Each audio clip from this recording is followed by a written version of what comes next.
نحمدہ ونصلی ونسلم علی رسولہ الکریم اما بعد فاعوذ باللہ من الشیطان الرجیم بسم اللہ الرحمن الرحیم۔ معزز سامعین اور میرے ہم مکتب ساتھیوں، السلام علیکم۔ آج مجھے جس موضوع پر آپ سے لب کشائی کا موقع ملا ہے اس کا عنوان کلمہ طیبہ کا مقصد۔ سامعین کرام، کلمہ طیبہ اسلام میں داخل ہونے کا مین دروازہ ہے۔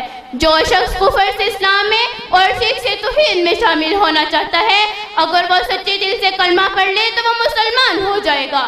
اس مبارک کلمے کے دو حصے ہیں، پہلا حصہ لا الہ الا اللہ اور دوسرا حصہ محمد رسول اللہ، یعنی حضرت محمد صلی اللہ علیہ وسلم اللہ کے رسول ہیں۔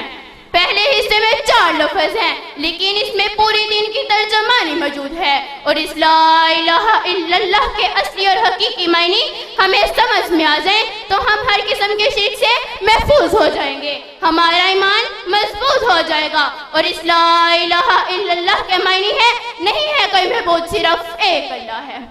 عزیز ساتھیوں، یہ وہی کلمہ ہے جس کی دعوت کم از بیش 1,24,000 انبیاء کرام دیتے آ رہے ہیں اور اپنی قوم کو اس کلمے کی طرف بلاتے رہے۔ چنانچہ حضرت نوح نے 950 سال تک اس کلمے کی دعوت دی۔ اس طرح حضرت ہود علیہ السلام نے بھی اس کلمے کی دعوت دی، حضرت اسحاق علیہ السلام نے بھی اس کلمے کی دعوت دی، حضرت موسیٰ علیہ السلام نے بھی اس کلمے کی دعوت دی، حضرت عیسیٰ علیہ السلام نے بھی اس کلمے کی دعوت دی۔ سب سے آخر میں میرے اور آپ کے پیارے محبوب حضرت محمد صلی اللہ علیہ وسلم خاتم النبیین نے بھی اس کلمے کی دعوت دی اور فرمایا یا ایھا الناس قولوا لا الہ الا اللہ تفلحون، اے لوگو لا الہ الا اللہ کی گواہی دو تو تم کامیاب ہو جاؤ گے۔ معلوم ہوا کہ تمام انبیاء کرام اس کلمے پر بہت محنت فرماتے رہے، اس بات کی طرف رائد کرتے رہے کہ اللہ کے سوا کوئی معبود نہیں، اللہ کے سوا کوئی خالق نہیں، اللہ کے سوا کوئی نظر نیاز اور منت کے حقدار نہیں۔ سامعین کرام، اس کلمہ توحید کی دعوت کے نتیجے میں حضور اکرم مصائب کے پہاڑ برداشت کیے، دندان مبارک شہید کرائے، جس میں 18 زخمی کوائے گربار تک چھوڑ دیا مگر کلمہ نہیں چھوڑا۔ صحابہ اکرام لہو لہان ہو گئے مگر کلمہ نہیں چھوڑا۔ اہل بیت رسول لہو لہان ہو گئے مگر کلمہ نہیں چھوڑا۔ حضرت سمیہ کو نیزہ مار کر شہید کر دیا گیا لیکن کلمہ نہیں چھوڑا۔ حضرت حذیفہ کو ابلتے پانی میں ڈال دیا گیا لیکن کلمہ نہیں چھوڑا۔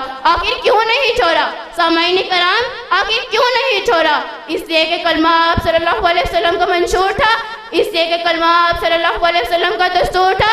سامعین کرام، کلمے کا دوسرا حصہ محمد رسول اللہ، یعنی حضرت محمد صلی اللہ علیہ وسلم کے رسول ہے۔ کلمہ طیبہ آپ کی رسالت کے بغیر مکمل ہی نہیں ہو سکتا، دین آپ کی رسالت کے بغیر مکمل ہی نہیں ہو سکتا، بلکہ میں تو یہ کہتی ہوں آپ کی رسالت دین کی ضامن، آپ کی رسالت اسلام کی ضامن، آپ کی رسالت عدل و انصاف کی رسالت۔ وما علینا الا البلاغ المبین۔